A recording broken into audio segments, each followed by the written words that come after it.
Hello दोस्तों, अब हम बात करेंगे एलटीआई माइंडट्री लिमिटेड कंपनी की, जिसका क्वार्टर 3 का रिजल्ट कंपनी ने आज डिक्लेयर कर दिया है। तो चेक करते हैं कंपनी का रिजल्ट कैसा है, पर उससे पहले चेक करते हैं कंपनी के फंडामेंटल्स। अगर बात करें कंपनी के मार्केट कैप की, तो कंपनी का मार्केट कैप है 1,85,896 करोड़ का, जो कि एक लार्ज कैप कंपनी है।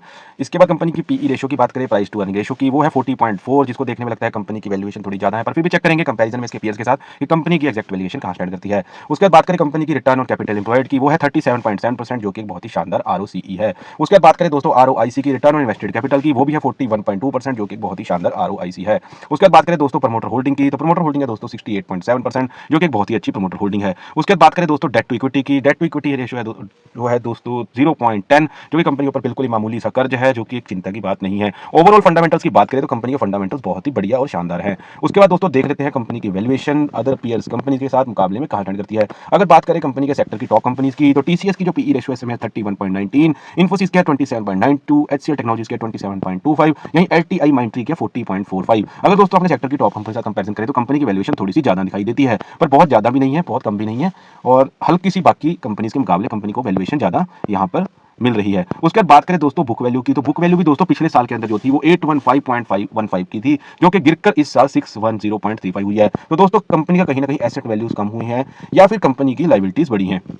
उसके बाद दोस्तों देखते हैं कंपनी के क्वार्टरली रिजल्ट, जिसके लिए मेनली हमने वीडियो बनाया है। तो देखते हैं कंपनी अपने क्वार्टर 3 रिजल्ट में कैसे नंबर्स पेश किए हैं। तो सबसे पहले दोस्तों बात करें सेल्स की, तो सेल्स दोस्तों पिछले क्वार्टर में जो कंपनी ने की थी वो की थी 8905 करोड़ की, जो कि बढ़कर इस क्वार्टर में 9017 करोड़ की हो गई है। तो दोस्तों क्वार्टर ऑन क्वार्टर कंपनी ने सेल्स में ग्रोथ दिखाई है। तो देख लेते हैं दोस्तों क्या सेल्स के साथ प्रॉफिट में भी ग्रोथ दिखाई है। तो हाँ दोस्तों, यहाँ सेल्स के साथ कंपनी ने प्रॉफिट में भी ग्रोथ दिखाई है, जो कि 1162 करोड़ से बढ़कर 1169 करोड़ हो गई है। तो दोस्तों ओवरऑल अगर क्वार्टर ऑन क्वार्टर के रिजल्ट की बात करें तो quarter on quarter result company का बहुत शानदार रहा है। यही चेक कर लेते हैं दोस्तों year on year quarterly result को। तो देखते हैं क्या कंपनी पिछले साल के मुकाबले आगे बढ़ी है या वहीं खड़ी दिखाई देती है, पीछे की तरफ जाती रही जाती है। तो सबसे पहले बात करेंगे दोस्तों सेल्स की। सेल दोस्तों इसी क्वार्टर में पिछले साल जो हुई थी वो 8620 करोड़ की हुई थी, जो कि बढ़कर इस क्वार्टर में 9017 करोड़ की हो गई है। तो दोस्तों यहाँ पर क्वार्टर ऑन क्वार्टर भी सेल्स में ग्रोथ आई है और year on year quarterly sales में भी ग्रोथ आई है, जो कि एक बहुत अच्छी बात है। उसके बाद बात करें दोस्तों नेट प्रॉफिट की, तो दोस्तों नेट प्रॉफिट भी यहाँ पर बढ़ गया है, जो कि पिछले साल इसी क्वार्टर में 1001 करोड़ का यहाँ पर प्रॉफिट हुआ था नेट, जो कि बढ़कर 1169 करोड़ का हो गया है। तो दोस्तों बात करें अगर क्वार्टर 3 के नंबर्स की, तो क्वार्टर 3 के नंबर्स कंपनी ने बहुत ही शानदार और जबरदस्त पेश किए हैं, जो कि दिखाते हैं कि क्वार्टर ऑन क्वार्टर सेल्स में ग्रोथ है, क्वार्टर ऑन क्वार्टर प्रॉफिट में ग्रोथ है, year on year quarterly sales में और प्रॉफिट में दोनों में ग्रोथ है। तो ओवरऑल अगर बात करें दोस्तों क्वार्टरली रिजल्ट की, तो क्वार्टरली रिजल्ट कंपनी का बहुत ही शानदार है।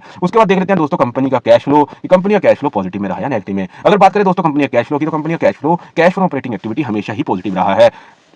कंपनी का कभी भी कैश फ्लो नेगेटिव नहीं रहा। मार्च 2022 के बाद भी कंपनी 23 के बाद भी कंपनी का कैश फ्लो पॉजिटिव ही चल रहा है, जो कि कंपनी के लिए एक बहुत अच्छी बात है। उसके बाद देखते हैं दोस्तों प्रमोटर होल्डिंग की। अगर बात करें दोस्तों प्रमोटर के होल्डिंग के शेयर होल्डिंग पैटर्न की, तो उसके अंदर अगर देखें तो दोस्तों कंपनी का जो इस समय प्रमोटर होल्डिंग चल रही है वो 68.66% चल रही है। हालांकि इस क्वार्टर के अंदर कंपनी ने ना तो अपनी प्रमोटर होल्डिंग बढ़ाई है, और दोस्तों अच्छी बात यह है कि ना ही प्रमोटर होल्डिंग घटाई है, और 68.66% भी एक अच्छी प्रमोटर होल्डिंग है। तो दोस्तों अगर ओवरऑल कंपनी की बात करें तो फंडामेंटल बहुत ही शानदार है। अगर उसके बाद बात करें कंपनी की वैल्यूएशन की, तो वैल्यूएशन हल्की सी ज्यादा है। उसके बाद बात करें दोस्तों बुक वैल्यू की, तो बुक वैल्यू भी दोस्तों इस साल में कम हुई है। उसके बाद बात करें दोस्तों क्वार्टरली रिजल्ट के नंबर्स की, तो क्वार्टरली रिजल्ट के नंबर्स कंपनी ने बहुत ही शानदार और बढ़िया पेश किए हैं। उसके बाद बात करें दोस्तों कैश फ्लो की, तो कैश फ्लो कंपनी का पॉजिटिव आया रहा है, शुरू से ही कंपनी का कैश फ्लो हमेशा ही पॉजिटिव है। उसके बाद बात करें प्रमोटर होल्डिंग की, तो प्रमोटर होल्डिंग की भी पिछले जून क्वार्टर 2023 से 68.66% बनी हुई है, जो कि जून क्वार्टर में भी सेम थी, सितंबर क्वार्टर में भी सेम थी, और इस क्वार्टर में भी कंपनी ने कोई प्लस या माइनस नहीं किया है। तो ओवरऑल अगर क्वार्टर 3 रिजल्ट की कंपनी के बात करें तो कंपनी का क्वार्टर 3 का रिजल्ट बहुत ही शानदार और बढ़िया आया है। तो दोस्तों ये था एनालिसिस मेरा एलटीआई माइंडट्री लिमिटेड कंपनी के क्वार्टर 3 रिजल्ट का। बाकी आपको मेरी वीडियो कैसी लगी आप हमें कमेंट सेक्शन में बता सकते हैं। अगर आपको वीडियो अच्छी लगी तो आप मेरी वीडियो को लाइक कर सकते हैं, और आगे भी आप किसी भी कंपनी का सबसे पहले क्वार्टरली रिजल्ट का एनालिसिस देखना चाहते हैं तो आप मेरे चैनल को सब्सक्राइब कर सकते हैं।